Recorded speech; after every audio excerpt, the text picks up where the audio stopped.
दोस्तों, इनकलाबी सलाम। इस वीडियो में हम भारत में हिंदू फांसीवाद की कुछ सामान्य लक्षणताओं पर बात करेंगे। अक्टूबर 1922 में इटली में मुसोलिनी सत्तारूढ़ हो गया था। इसके करीब 10 साल बाद जनवरी 1933 में हिटलर जर्मनी में सत्तारूढ़ हुआ था। यह दोनों निजाम अभी तक फांसीवाद के सबसे शास्त्रीय निजाम रहे। आज के हिंदू फांसीवाद की गति को इनसे काफी कुछ समझा जा सकता है। सबसे पहले फांसीवाद की आम विशेषताओं पर बात करते हैं।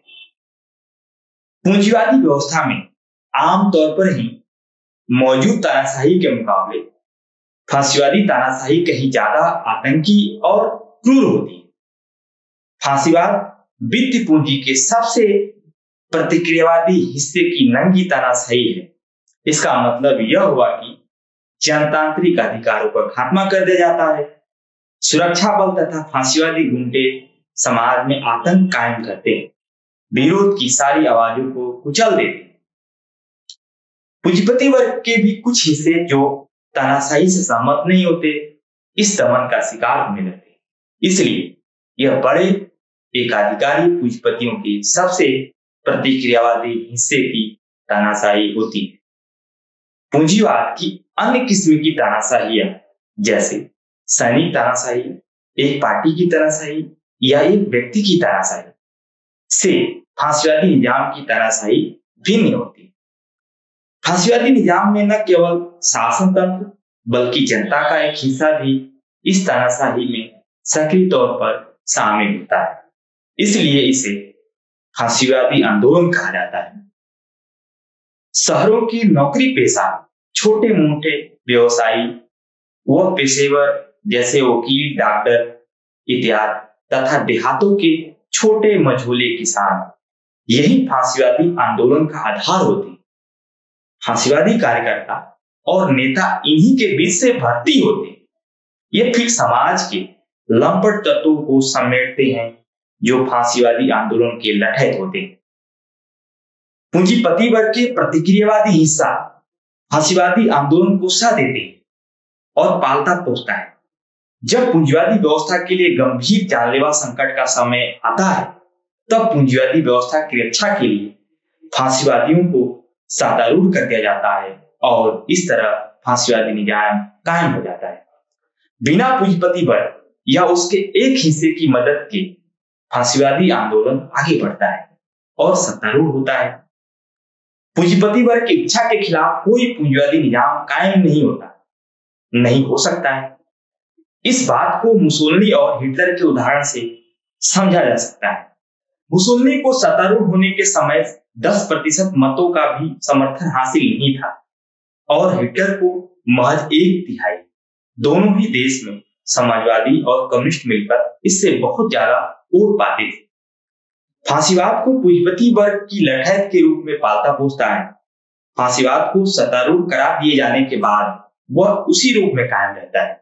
धन देकर, प्रचार तंत्र उपलब्ध कराकर, सेना, पुलिस, नौकरशाही और न्यायपालिका के लोगों द्वारा समर्थन तथा पूंजीवादी नेताओं द्वारा सांठगांठ के द्वारा पूंजीपति वर्ग फांसीवाद को पालता पोसता है। फांसीवादी आंदोलन के आगे बढ़ने के साथ यह रुख बढ़ जाता है। एक समय आता है जब फांसीवादी कारकुनों और इनके बीच फर्क करना मुश्किल हो जाता है। तब फांसीवादी लंपट और पुलिस साथ मिलकर काम करते हैं। फांसीवादी आंदोलन, फांसीवादी निजाम और पूंजीपति वर्ग के बीच इस संबंध को कभी नहीं भूलना चाहिए। इसे भूलने से फांसीवादी आंदोलन और फांसीवादी निजाम का वास्तविक चरित्र धूमिल हो जाता है। पूंजीवादी, उदारवादी और सुधारवादी इसलिए इनके चरित्र को कभी नहीं समझ पाते या समझना नहीं चाहते। सवाल उठता है, पूंजीपति वर्ग को फांसीवादी निजाम क्यों चाहिए? इसका जवाब है पूंजीवाद का संकट। जैसे जैसे पूंजीवाद का संकट गहराता है, वैसे वैसे फांसीवादी आंदोलन का आधार और पूंजीपति वर्ग के लिए उसकी अहमियत दोनों बढ़ते चले जाते। पूंजीवाद का गंभीर संकट उसे मजदूर वर्ग की क्रांति की ओर ले जा सकता है। इससे बचने के लिए पूंजीपति वर्ग फांसीवादी निजाम को अपना लेता है। पूंजीवाद का गंभीर संकट छोटी संपत्ति वालों के लिए भारी विपदा साबित होती है। उनकी मध्यम वर्गीय जिंदगी खतरे में पड़ जाती है। वे मजदूर वर्ग की बातों में ढकेले जाने के आसानी खतरे से भयभीत हो जाते हैं। उनके सामने दो ही रास्ते बचते हैं, या तो वो भविष्य की ओर देखें या अतीत की ओर। भविष्य उनका मजदूर वर्ग की क्रांति के साथ आने में होता है, अतीत होता है फांसीवादियों के साथ जाने में। फांसीवादी उन्हें गौरवशाली अतीत की सपना दिखाते हैं और उसे वर्तमान बनाने की बात करते हैं। अपनी वर्तमान हैसियत को बचाए रखने के लिए छटपटाने वाला मध्यम वर्गीय व्यक्ति उनके झांसे में आ जाता है। जब फांसीवादी निजी संपत्ति की वर्तमान पूंजीवादी व्यवस्था को सामाजिक आर्थिक तौर पर छेड़े बिना क्रांति की बात करते हैं तो मध्यम वर्ग को भाती है। जब इस क्रांति को गौरवशाली अतीत से खिचड़ी पकाई जाती है तो यह और भी आकर्षक हो जाती है। फांसीवादियों के सत्तासीन होने पर वे पूंजीपति वर्ग और पूंजीवाद की सेवा करते हैं।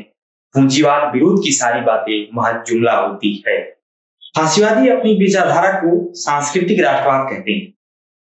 इनकी सारी क्रांति सांस्कृतिक क्षेत्र में होती है। इनके राष्ट्रवाद का मतलब होता है देश की भीतरी और बाहरी वास्तविक या काल्पनिक दुश्मनों के खिलाफ गोलबंदी। भीतरी दुश्मन होते हैं कम्युनिस्ट, अल्पसंख्यक और इनसे असहमत लोग। बाहरी दुश्मन होते हैं बाकी सारे देश, खासकर पड़ोसी देश। यह राष्ट्रवाद हमेशा ही अंतर्राष्ट्रवाद होता है, जो अपने राष्ट्र को सर्वश्रेष्ठ घोषित करते हुए बाकी राष्ट्रों के खिलाफ लक्षित विस्तारवाद होता है। जो अपने राष्ट्र को सर्वश्रेष्ठ घोषित करते हुए बाकी राष्ट्रों के खिलाफ लक्षित होता है। विस्तारवाद और साम्राज्यवाद इस राष्ट्रवाद का अनिवार्य हिस्सा होता है। इसलिए यह फांसीवादी राष्ट्रवाद के बड़े एकाधिकारी पूंजीपति वर्ग के लिए बहुत काम की चीज होता है।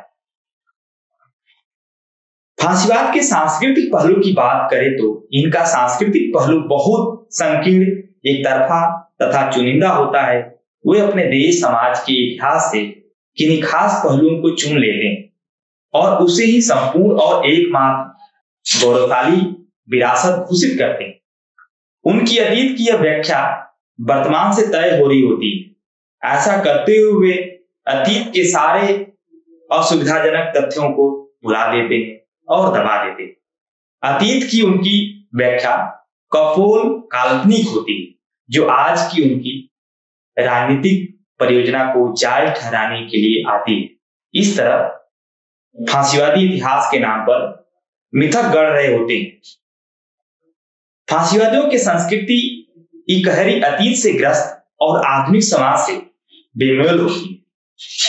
फांसीवादी आंदोलन या फांसीवादी निजाम अपनी संस्कृति को पूरे समाज पर थोपने की कोशिश करता है, तब आधुनिकता और पुरातन के बीच संघर्ष भीषण हो जाता है, जिससे फांसीवादी आतंक और दमन के जरिए ही निपटता है। इटली में फांसीवादियों के निशाने में उदारवादी पूंजीवादी कम्युनिस्ट थे। जर्मनी में यहूदी थे, जो उदारवादी पूंजीवादी और कम्युनिस्टों के पर्यवाची थे। भारत में मुसलमान और कम्युनिस्ट हैं और उदारवादी पूंजीपति। जर्मनी में नाजियों ने खासकर यहूदी विरोध को अपनी गोलबंदी का आधार बनाया।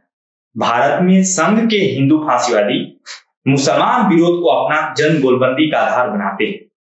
इस तरह फांसीवादियों के सांस्कृतिक राष्ट्रवाद में जो कुछ है वह नकारात्मक है।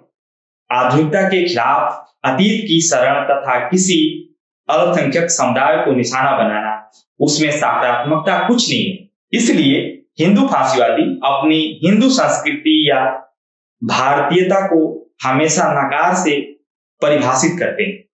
वैचारिक तौर पर फांसीवादी तर्कशीलता के बदले तर्कहीनता, वास्तविकता के बदले रहस्यात्मकता, मिथकबाजी को स्थापित करते हैं। वे भौतिकवाद के बदले भाववाद और आत्मिकता को तरजीह देते हैं। तत्परक तर्क वितर्क में उनका विश्वास नहीं होता है। वे समझबूझ से लैस नागरिकों के बदले भावनाओं में बहने वाली भीड़ को पैदा करना चाहते हैं। इसलिए वे पूंजीवाद, जनतंत्र, किसी भी तरह के जनतंत्र, किसानों के बीच बराबरी इत्यादि के विरोधी होते हैं। फांसीवादी कुछ विशेष अभिजातों और सर्वश्रेष्ठ नेता में विश्वास करते हैं। फांसीवादी वैचारिक तौर पर कम्युनिस्टों और कम्युनिज्म के बिल्कुल विपरीत छोर पर खड़े होते हैं।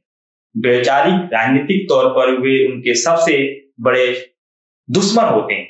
समाज में कम्युनिस्ट ही वो ताकत है जो मजदूर वर्ग की क्रांतिकारी गोलबंदी कर, मजदूर वर्ग के नेतृत्व में अन्य मेहनतकशों की गोलबंदी कर फांसीवाद को चुनौती दे सकती है, उसे परास्त कर सकते हैं।